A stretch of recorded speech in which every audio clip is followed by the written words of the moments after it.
Alors bonjour à toutes et à tous, bienvenue sur ma chaîne Les Confidences de Flo. On se retrouve aujourd'hui pour un podcast couture, le podcast du mois de janvier. Donc on va commencer par ma première cousette de l'année qui a été la robe Angelina d'Atelier Berny. Donc je vous montre, voilà, c'est cette robe là, donc déclinable en plusieurs versions.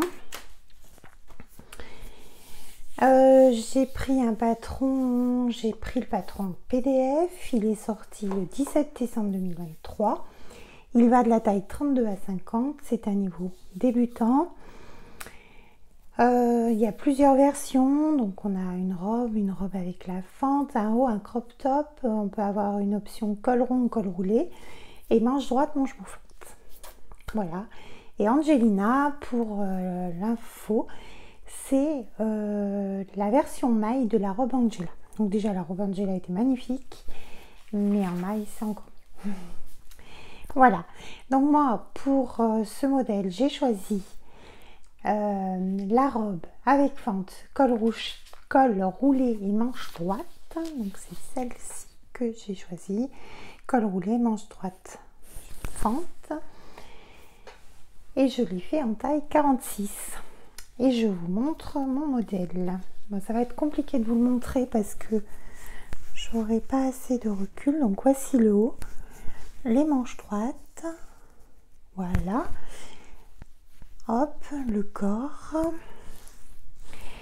Donc elle est très longue et la fente est là. Donc voilà. Donc je l'ai fait en taille 46. Nickel niveau taille. Le tissu que j'ai choisi, c'est je vais vous montrer, ça fait un peu maille et il y a des petits fils de lurex. Peut-être montrer plus de ce côté, ça sera plus voilà. Donc voilà, vous voyez, un peu chiné gris avec des petits fils brillants. C'est un knitted jersey foiled mid grey. J'ai utilisé 3 mètres, forcément c'est une jupe longue, un 46. Mon tissu vient de Dressenstoffen, je l'ai acheté le 26 octobre 2023 au prix de 4 € le mètre. Donc ça me fait une robe à 12 €. Voilà, donc pour cette robe fendue, on a 6 pièces. Moi j'ai rallongé la jupe de 3 cm. Après vous la verrez mieux en vidéo parce que là c'est pas tip top pour vous montrer. J'ai rallongé la jupe de 3 cm parce que la stature de base c'est 1,65 m, je fais 1,68 m. Honnêtement les 3 cm je suis contente de les avoir. Je l'ai montée à la surjeteuse. Donc je vais vous montrer un petit peu. Voilà l'intérieur. Voilà, les fentes c'est très propre. Les ourlets aussi, je me suis bien appliquée pour mes finitions. Et j'ai fait les ourlets au point zigzag. Est-ce que... oui, vous voyez. Voilà. Je trouve que c'est une très belle robe. J'ai eu plutôt des compliments de mes collègues de travail, de ma famille. C'est une robe assez classe, qui est quand même hyper confortable, qui se met très très bien. Et voilà. Donc mon prochain projet, j'aimerais me faire en fait ce pull là, la version pull avec les manches bouffantes, mais je sais pas si je ferai un col roulé ou si je ferai un col rond, mais je pense que je resterai sur le col roulé parce que j'aime bien cette version en fait. Voilà, donc voilà pour la robe Angelina. Je pense que je vous ai tout dit. Et vous allez voir les vidéos. À tout de suite.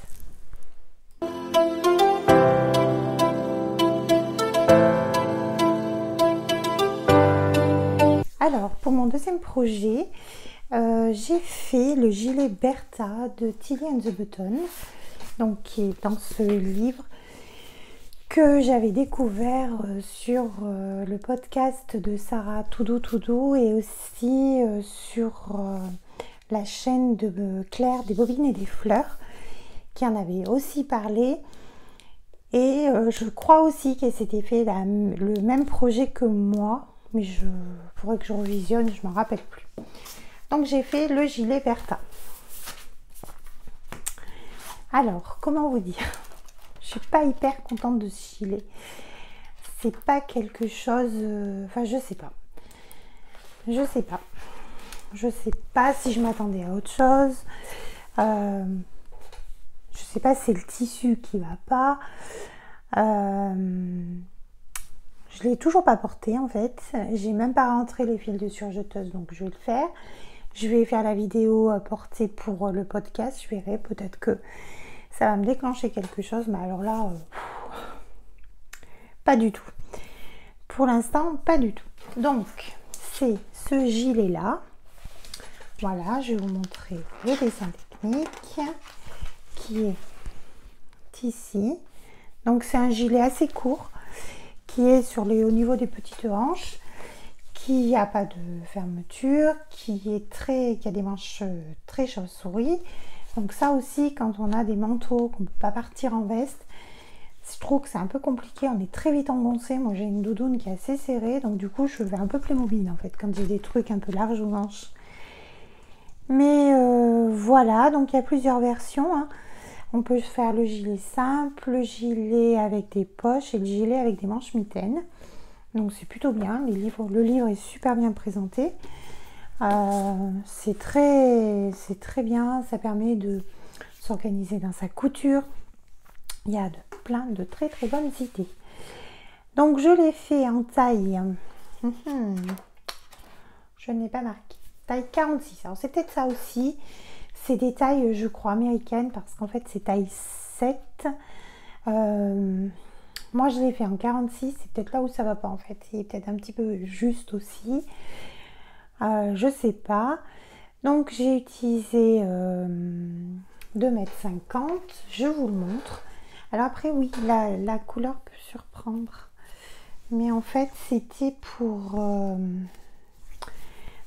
pour aller avec un pantalon un peu il est marron, vous verrez, il est marron glacé. Je vais essayer de faire vraiment la tenue que je voulais dans la vidéo. Donc voilà, ça fait un espèce de chiné marron ocre, beige. Bon, après voilà. Alors, là, la vidéo, il ressort très très bien. En vrai, il est très ocre. J'ai pas l'impression que vous ayez j'ai l'impression qu'il ressort très beige. Et en vrai, il ressort très, très ocre. Donc ça fait un peu vieillot, je sais pas. Je suis pas convaincue du tout.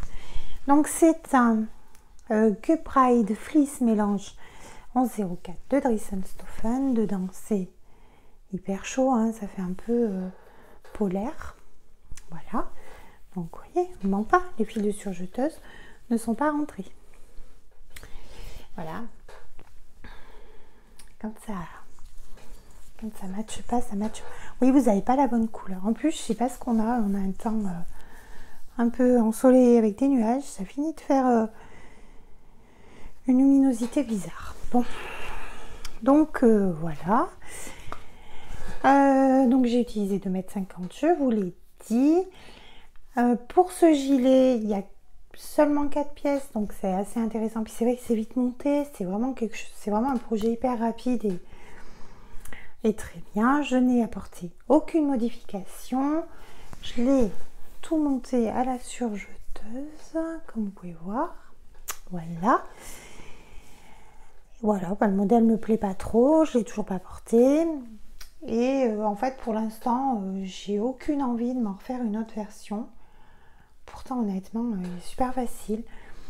Peut-être en French Terry. Est-ce que pour cet été, avec un French Terry, je sais pas en fait. Je n'arrive pas à me visualiser là-dedans, c'est fou. Peut-être les vidéos me feront changer d'avis. Ça se peut aussi. Donc voilà pour le deuxième projet. Nous allons passer au troisième projet.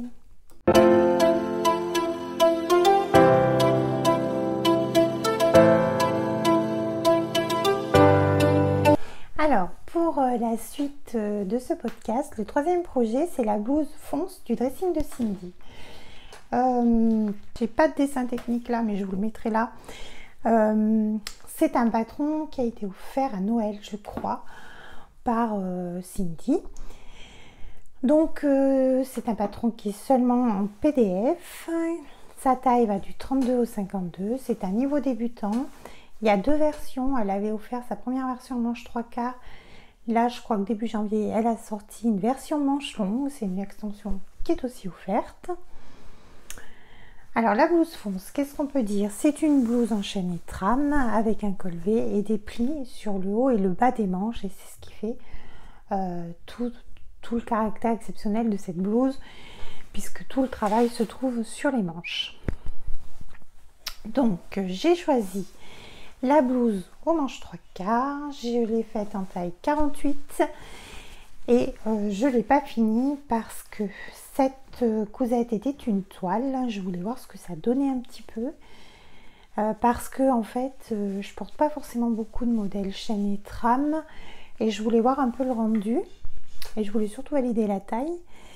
Donc c'est fait, c'est chose faite. Je l'ai fait dans une cotonnade fleurie que je vous avais présentée d'une box de The Fabric Baron. Voilà. Donc en fait, ce que j'ai pas fait, c'est simplement que j'ai pas mis la parmenture là au col. Je ne l'ai pas cousu, sinon j'ai tout fait pour vraiment avoir l'idée pour les manches que je passe bien les bras.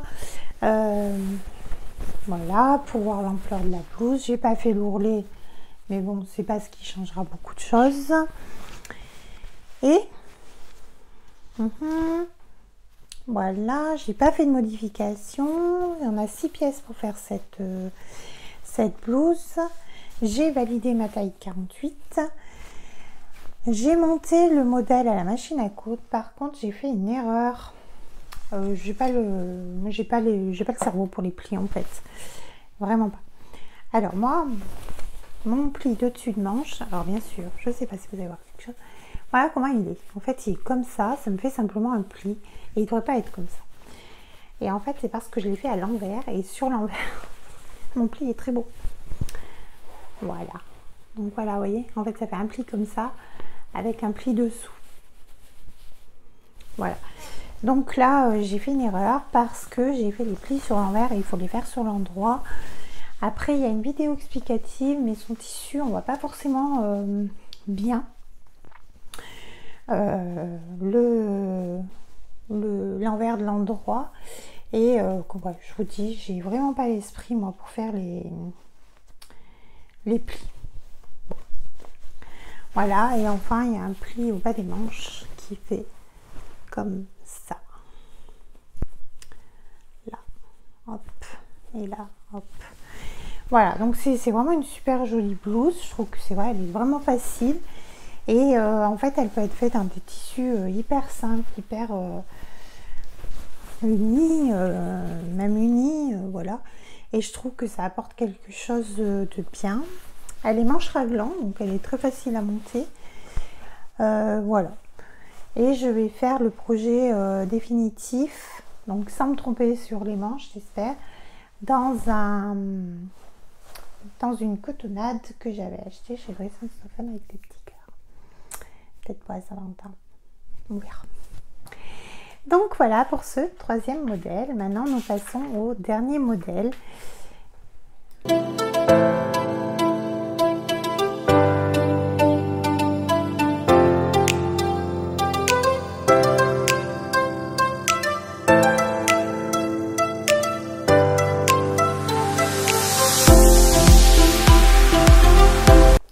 Alors qu'est-ce que j'ai cousu pour ce dernier projet du mois de janvier? Et ben j'ai cousu ma box Majam.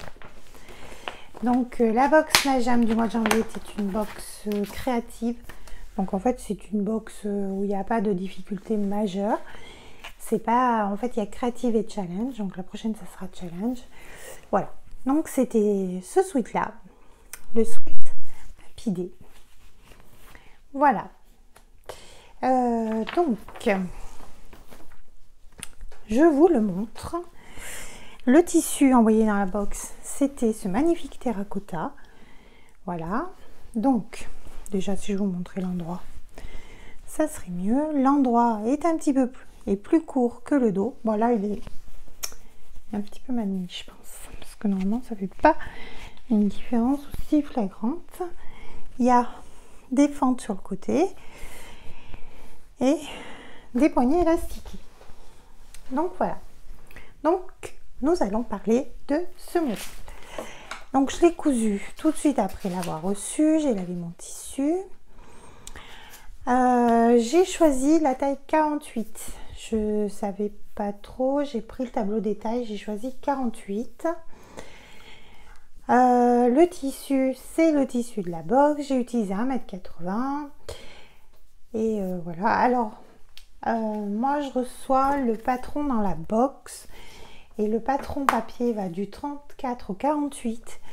Mais vous avez la possibilité de le télécharger en PDF de la taille 34 à 58. Donc, ce qui est quand même un large panel. Et je crois que vous pouvez prendre la box du 46 au 58. Vous pouvez prendre soit dans les petites tailles, soit dans les grandes tailles. Et il me semble qu'on a cette possibilité-là. Voilà. Donc pour ce sweat, il y a 7 pièces. Pareil, je n'ai rien fait. Je n'ai rien modifié. Ce que j'ai... Alors, ce qui est un peu différent des autres sweats. Là, nous avons une encolure en 2 parties. Je trouve que c'est bien. Je trouve que c'est bien parce que ça suit bien. On a bien le derrière qui remonte bien et le devant qui est bien, qui s'ouvre un peu.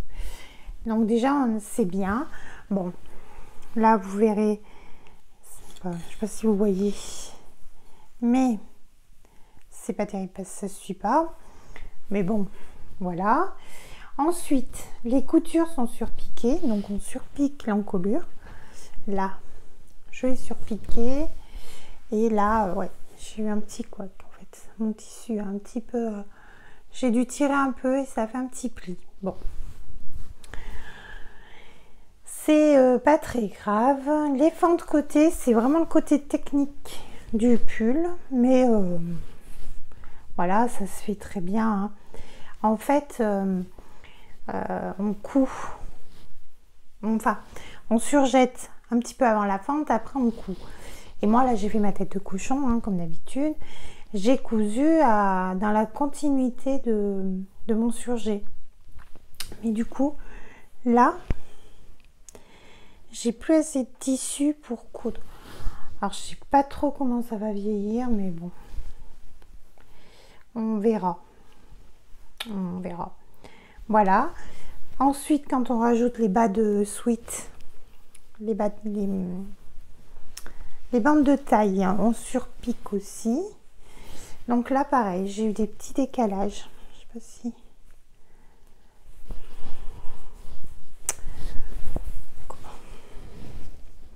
Vous voyez, là, il y a un petit décalage. Bon. Après, quand ça se porte, on ne le voit pas trop, mais... Voilà, et là aussi, ça a cafouillé un peu. Ça me fait un petit truc pas joli. Et pareil, toujours le même décalage. Ce décalage, je l'ai partout. Hein. Et je pense que ça vient en fait que j'ai surjeté là, les côtés de ma bande. Parce qu'en fait, on coud sa bande de sweat et on la retourne. Et en fait, j'ai énormément perdu avec le surjet. Je pense. Ouais. C'est là, j'aurais peut-être dû mieux retourner, ouais. Bon, en tout cas, ça vient de moi, ça vient pas du tout du patron. Voilà, le bas de sweat, non. Et les bracelets de manche. Alors moi, les bracelets de manche, je me suis plantée parce qu'en fait, il fallait ne pas coudre. Alors, attendez, que je vous retrouve le truc. Là. Voilà, dans cette couture là, normalement elle n'aurait pas dû être cousue. Moi j'ai cousu carrément tout mon poignet de manche, mais bon après quand je l'ai monté, bah, là j'avais laissé une petite ouverture que j'ai solidifiée avec une couture à la machine à coudre. J'ai passé mon élastique, puis voilà, et j'ai des jolis poignets de manche. Et c'est vrai que ça fait un joli sweat, ça fait pas le... Moi j'aime bien porter des sweats, mais j'aime pas qu'ils fassent sport en fait.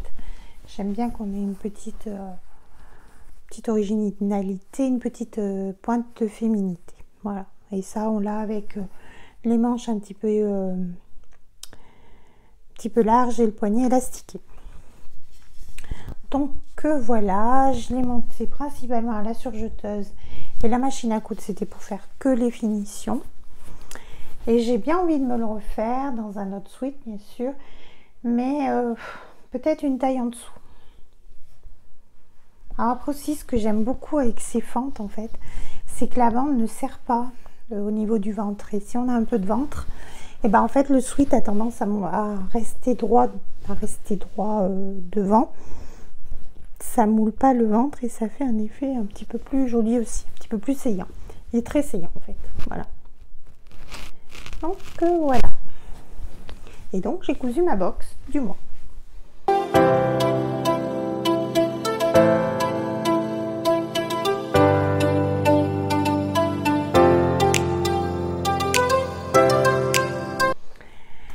Et ben écoutez, on arrive à la fin de ce podcast. Donc, je vous aurai mis des vidéos portées pour tous les modèles après chaque modèle. Je vous remercie d'avoir regardé cette vidéo, bien sûr. N'hésitez pas à mettre un petit commentaire pour me dire ce que vous pensez, ce que je pourrais améliorer, etc. etc. Voilà, bon, moi j'ai cousu 4 modèles, mais c'est très bien, je suis très contente. Après, il y a la vie, hein. Il y a le travail, il y a les enfants, il y a la famille, donc voilà. Mais c'est très bien, je suis très contente, je suis surtout très très contente d'avoir cousu ma box. Je suis très très contente de vous avoir tourné le podcast, même voilà, s'il n'y a pas beaucoup. Voilà, je vous dis un grand merci d'être là encore. N'hésitez pas à liker, vous abonner, mettre un petit commentaire, ça fait toujours plaisir. Je vous fais de gros bisous et je vous dis à très bientôt.